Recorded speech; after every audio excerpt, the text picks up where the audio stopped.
welcome back. So let's do a formal treatment of what we just said.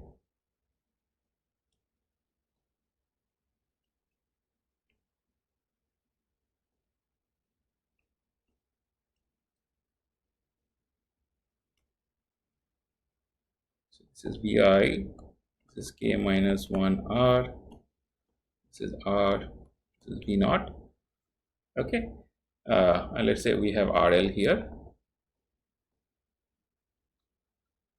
So just in case of a negative feedback loop, we had G, we had H, and we saw that, what did we see? We saw that V naught over Vi was equal to G by 1 plus GH, right? V naught over Vi is equal to 1 G plus 1 plus GH. And if I represent this as 1 over H times GH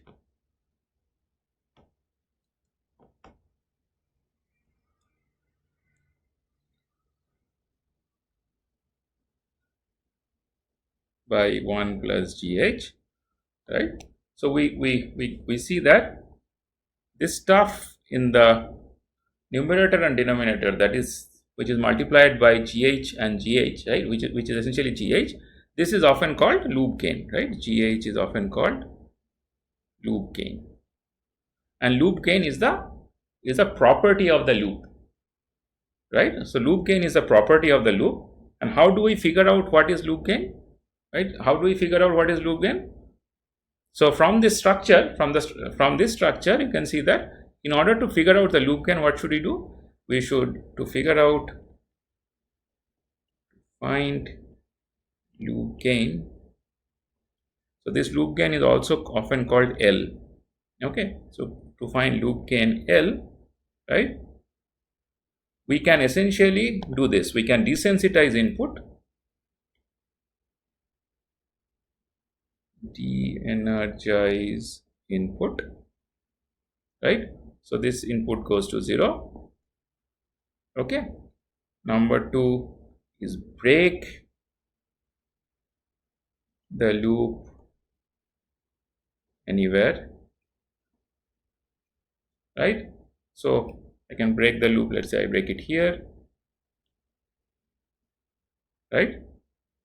Number 3 is apply a test voltage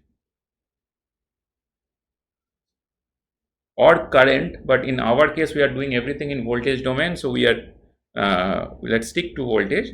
Apply a test voltage at the input, at the place where you broke, at the place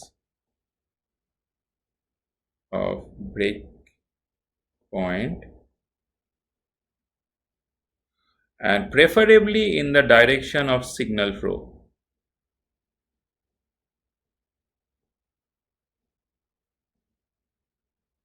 So why do I say this? Because ultimately your signal in this loop is flowing in this direction. However, it need not always be the case. You can have multiple loops and the signals can flow. You cannot always identify whether the signal is flowing from left to right or right to left. There can be something that connects the signal from left to right or right to left, right? So the points that I am listing is only for an unilateral loop, right? So this is for unilateral loop or unilateral signal flow.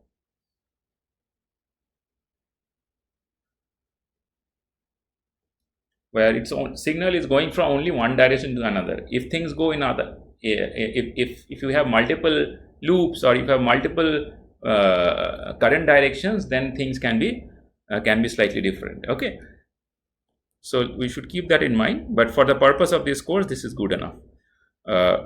Then what should we do? Then we should apply a test voltage here in the direction of signal flow. Let's say V test. Right. So if we do that, what voltage will you get at V naught? V naught will be G times V test. What voltage will you get on the other side of H? This will be GH times V test. What voltage will you get here? This voltage will be minus GH times V test. So this voltage, let's call it V return, right? So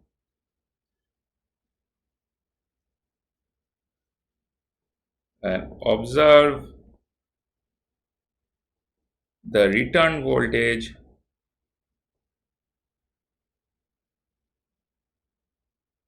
at the other side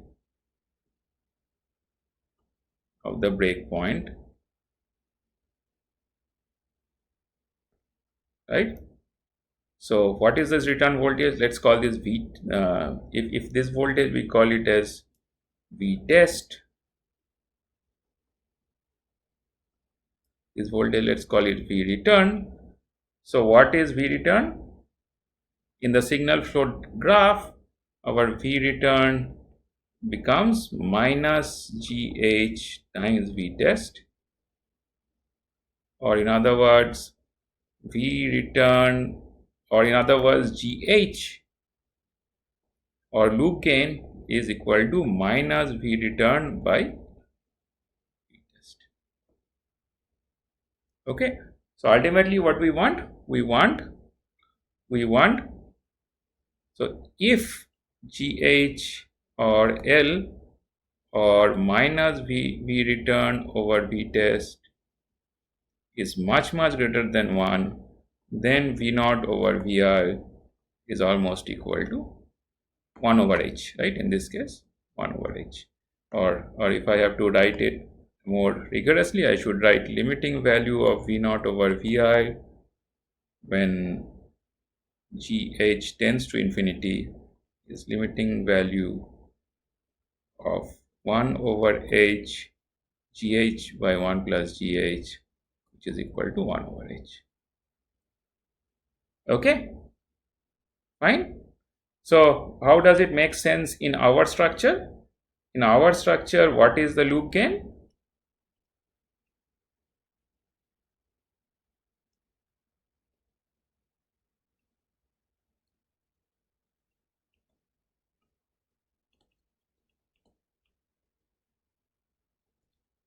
So if I have to use the same steps, what is the first step? Desensitize the input. Correct? So did I write it? Desensitize input or no? Yeah, de-energize input. Break the loop anywhere. Now, I should also put a caveat. You can in principle break the loop anywhere, but it is convenient to break it at the input to a high impedance node, right? So let me also write it down here. Preferably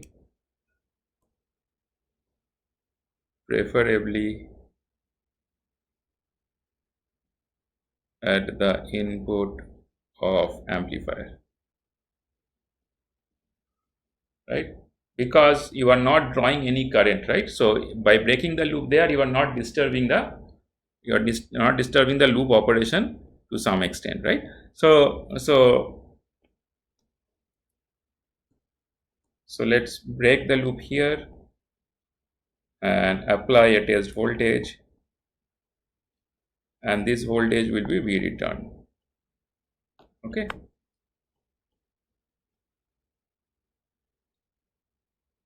this is GM, which, no, mind you, GM is the equivalent transconductance of the differential amplifier. Okay, so now if this is V test, what is this voltage? What is this current? Or rather, what is the current that is dragging in? This is GM times V test. So what is this voltage? This voltage will be minus GM times V test times RL parallel KR. Correct? So what will be V return? V return will be 1 over K of this, because it's a voltage divider. So minus GM V test by K times RL parallel KR. which means what is loop gain? L is minus V return over V test,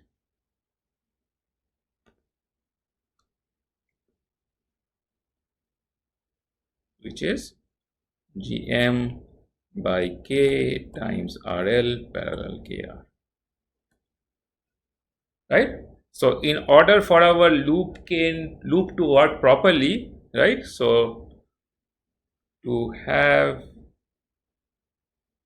L tends to n tends to infinity, or L has to be much greater than 1, we need to ensure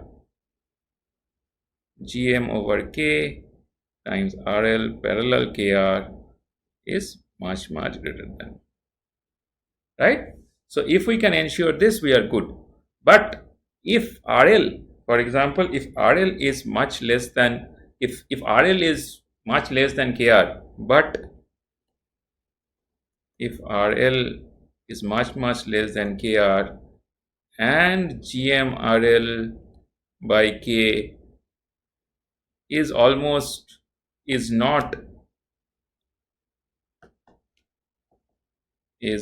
much greater than 1, then obviously our V naught over Vi will not be equal to K. Correct? Because ultimately what are we looking for? We want L to be much greater than unity. Right? Why? Because V naught over K, because what is V naught over Vi? V naught over Vi is 1 by H GH by 1 plus GH, and limiting value of this guy when GH tends to infinity becomes 1 over H.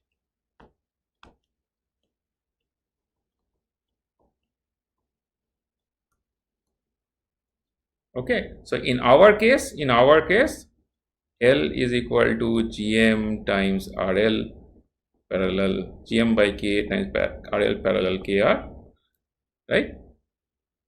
This is GH, and what is H? H is a feedback factor.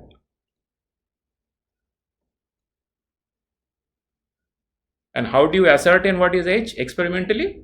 So how do you ascertain? So to find H, assume L tends to infinity, correct? So in other words, H is equal to V naught over Vi when GH tends to infinity, or rather 1 over H. 1 over H is GM feedback factor when GM tends to infinity. So if I give you this network, so if let's say if I tell you that this is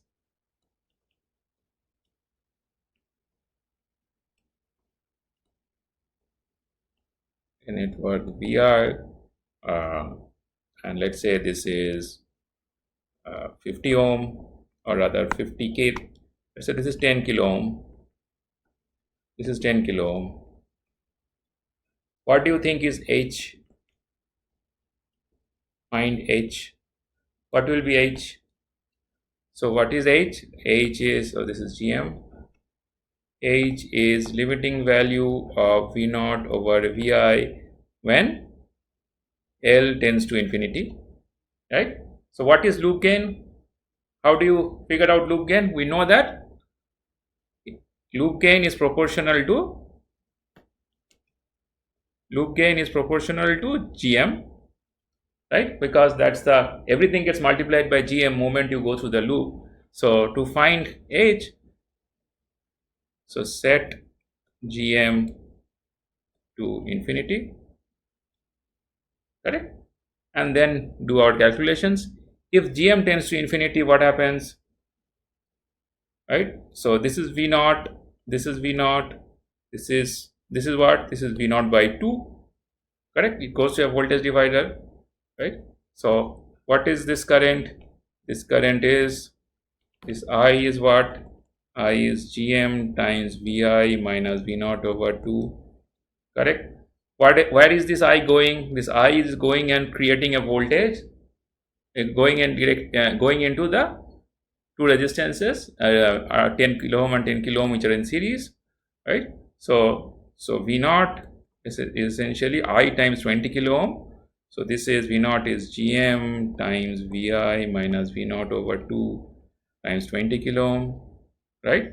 So in other words, Vi minus V naught over 2 is equal to V naught by Gm times 20 kilo ohm.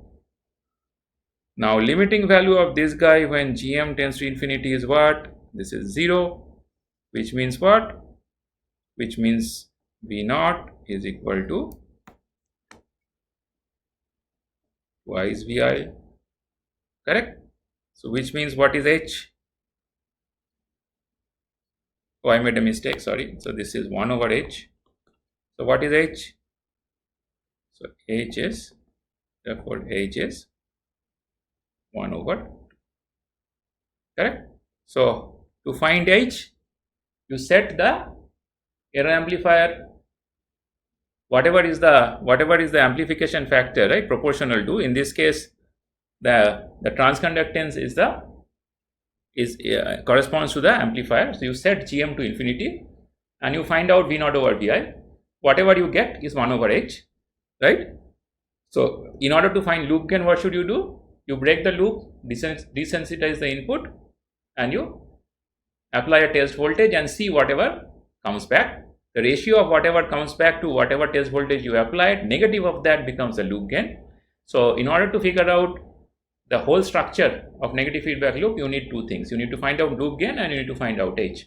So with this simplistic format, we can figure out both experimentally, both what is the loop gain and what is the H, and we can go ahead and do our analysis, right? But note that there are some caveats to this. The caveats to this is as follows. The loop has to be, caveat. The caveat that we should be mindful of are the following. One of the caveats is the loop has to be of this form, right? Loop has to be of this form, but it need not necessarily be that all loops can be expressed in this form, correct? So it can as well be the loop can have some transfer function from input to output directly. It's quite possible.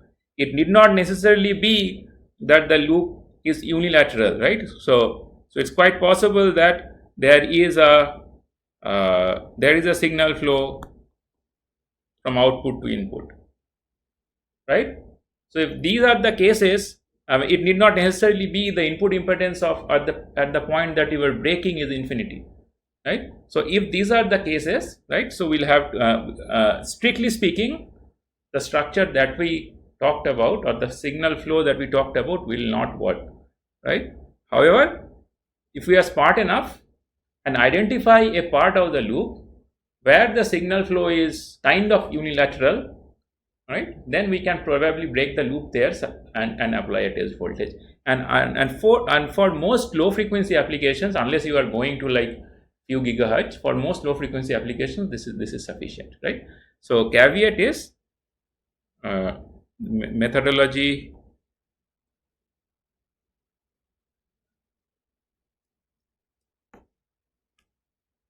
This methodology will not strictly work for bilateral loops or non-unilateral loops,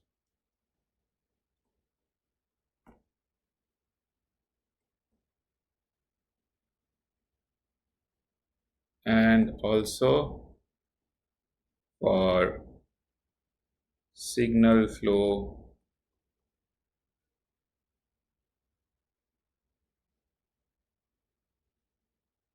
in multiple directions. So that's the same thing, like and also for cases where high impedance nodes are difficult to identify. Right? Why do I say so? Because ultimately, what did we do? We broke the loop somewhere here, right? We broke the loop at the input of the error amplifier, right? So what happens if the input of the error amplifier also has a resistance R? So in that case, this methodology will strictly not work, but a modified version of this methodology is going to work, right? So in this course, we will not get into that. We don't have the time and the bandwidth to get into those details. But the circuits that we'll be dealing with in this course will have places to break where this where the simplistic GH kind of methodology will still work. So we'll stick to that, right?